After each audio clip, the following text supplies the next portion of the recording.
2 days ago, Mexicans went to the polls and elected a new president, Enrique Peña Nieto of the Institutional Revolutionary Party, or PRI. Today, he sat down with our Margaret Warner in Mexico City to discuss his plans to refocus the drug war and reform the Mexican economy. Here's that interview. Mr. President-elect, thank you for having us. Muchísimas gracias. Un honor tenerla aquí en la Ciudad de México. Your closest rival in the race, Mr. López Obrador, last night once again rejected the results, said it was fraudulent, said the PRI party had actually bought votes. Have you had a chance to look into the substance of those charges? Creo que tenemos en nuestro país, afortunadamente, Margaret, instituciones democráticas. I believe that in our country, fortunately, we have democratic institutions that are very solid and reliable.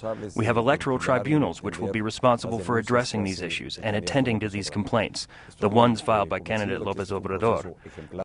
That it was truly exemplary processes where more than 50 million, over 50 million Mexicans participated with a difference of more than 3.2 million votes. 200,000 votos. Do you think it casts any doubt on the legitimacy of your election?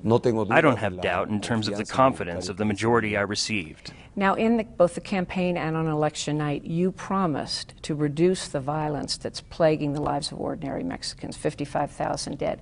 How are you going to do that? Is it by focusing on the most violent cartels? It's quite clear that the fight against organized crime is something we cannot relinquish. It is a task, an obligation for the Mexican government. My commitment is to lead this fight with efficiency and more results. There are achievements made by the current federal administration, and some institutions have been strengthened.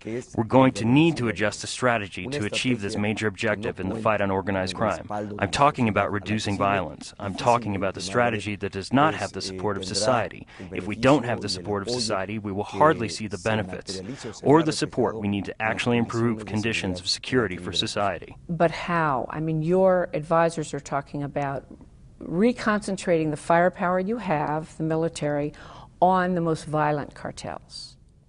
Voy a mantener la presencia del ejército mexicano. I will maintain the presence of a Mexican army and the Navy and police in the states of the Mexican Republic where the problem of crime has been increasing.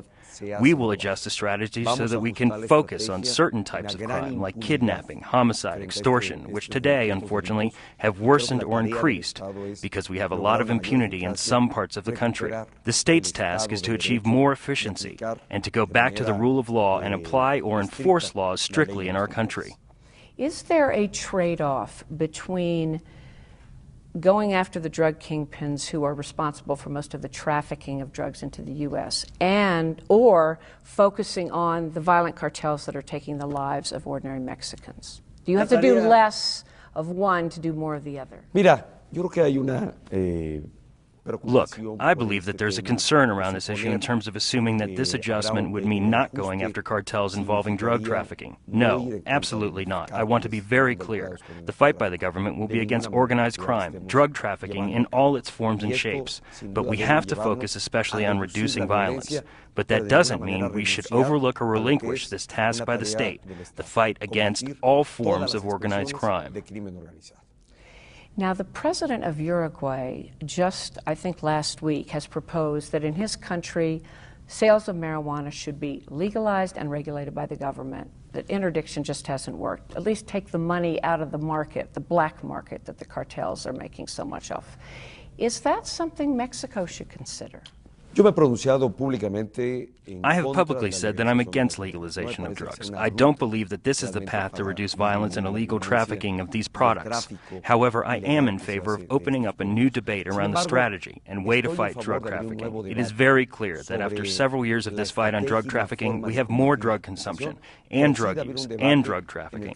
That means that we're not moving in the right direction. Things are not working. And I'm not saying that we should legalize. It's exactly the opposite.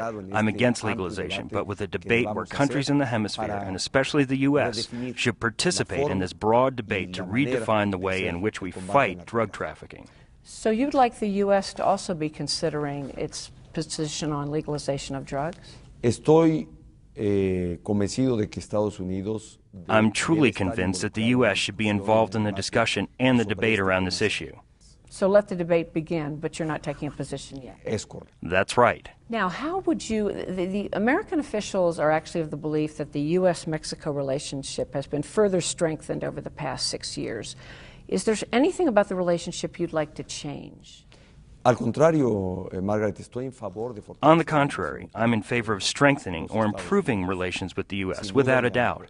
In my conversation with President Obama yesterday, when he called me to congratulate me, he told me, and I fully agree with it, that we should maintain this level of collaboration that has existed so far between the U.S. and the Mexican governments. And I'm interested in improving that level of collaboration, redefining the objectives of the bilateral agenda, and strengthening sovereignties and the collaboration and respect around these issues for both governments. Would you like the United States to assist in this more intense focus on the really violent cartels such as the Zetas? That is, also going after their customers in the United States in particular? Well, I believe that the U.S. has collaborated significantly with the current Mexican government. My objective is to intensify this action and collaborate more, especially when it comes to fighting these drug cartels and organized crime groups. We need to have safer borders, but that also requires more collaboration from the U.S. government and an increased commitment to define policies and actions that, together with the Mexican government, will allow us to achieve better results. Do you think it is practical to hope or expect or demand that the U.S. do more to stop the flow of, especially assault weapons, from the U.S. to Mexico? Es un tema de amplio debate y ya ha habido una demanda. This is an issue that has been surrounded by a high level of debate, and we have been insisting on getting the U.S. more involved in fighting the arms trafficking. Unfortunately, it has had a major impact. The problem has killed thousands of Mexicans, unfortunately, and it is an issue that, without a doubt, is unsolved.